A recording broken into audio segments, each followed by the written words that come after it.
Welcome to Back to School Night virtual version. I'm Chris Clements. I'm your kiddo's organic chemistry teacher. Thank you so much for letting me teach your kiddo again.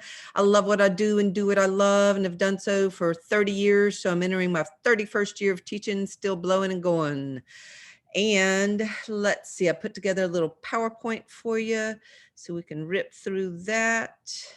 Let me get to it if I can. Come on, well, we'll see here. All righty. So I've got a QR code here or a shortened URL that I would love for you to visit and sign in saying that you've seen this video or that you're watching this video now. And our administration likes to see who's attended Back to School Night, even if it is virtual. So this is organic chemistry. I designed this course from scratch in 2011 because I just felt so sorry for my AP Chem kiddos who went to college, had a great time either skipping general chemistry or taking general chemistry and tearing it up and tutoring kids. And then they got to organic chemistry and it was like hitting a brick wall. Organic chemistry is different from general chemistry. It is carbon-based. It's just a different beast, essentially. So what I've done is written this course to make their lives a little easier when they get to organic. It's not the equivalent of an organic course in college by any means. I do not profess that. I don't have any lab component to it. I don't even have a textbook that's used. I created PowerPoints and practice documents that the kiddos have access to.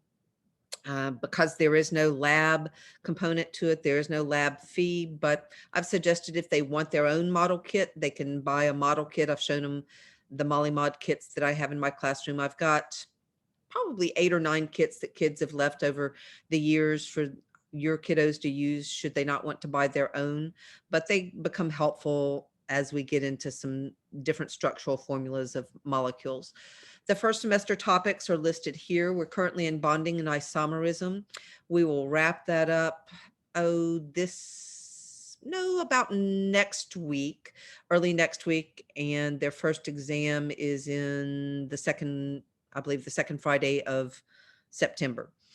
So when they have an exam, it is very much like their practice document that they have access to. So what I do throughout the teaching process is encourage them to work the practice document using their notes. And then shortly before the exam, a couple of days before the exam, I say, I want you to work the practice sheet again, but without notes to give yourself confidence or to find out what you do need to spend a little more time on. Our second semester topics are listed here. You notice a 20% project. I do have a 20% project that I have my organic kids do, where they can spend 20% of their time, which is 1 day a week, doing any project of their choosing to better themselves. That's my only mandate, is that it should better each person. I have had kiddos learn languages. I've had kiddos teach themselves how to play a piano, bringing a little electronic keyboard in.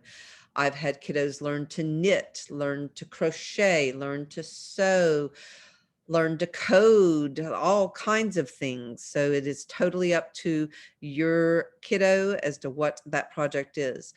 In the midst of that 20% project, we continue learning about carbohydrates, proteins, lipids, and nucleic acids, or what we wrap it up with at the end of the year. Grades are based upon daily points. I tend to teach them something, and then they have a slide that asks them a similar question of what we've just learned. They get to use their notes and they get a daily point sheet that they turn in, and I score that, get it back to them the next day. Some kids have used the same sheet for the entire year. They write in little bitty. It's very hard for me to read with my old eyes.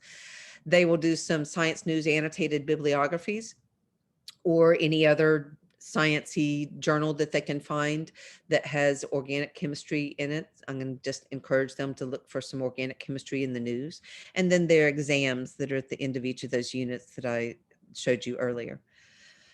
Assignments and grades are, let's see, posted assignments are on Canvas and on my website. chrisclements.com. Grades are on J grade. If you don't want to visit my website, typing it in, you can go to the magnet site if you have it bookmarked and go to faculty and staff, and you'll have a link to my website there. You can certainly leave me a message anytime with the front office or email me at my Gmail account. I just don't prefer my Cato account. I don't like checking it. I don't like Outlook. I find Gmail to be much friendlier. So thank you once again for letting me teach your kiddo another year. I just have a blast getting to know them and teaching them what I know. Have a great evening. The parking wasn't bad, was it? Bye-bye.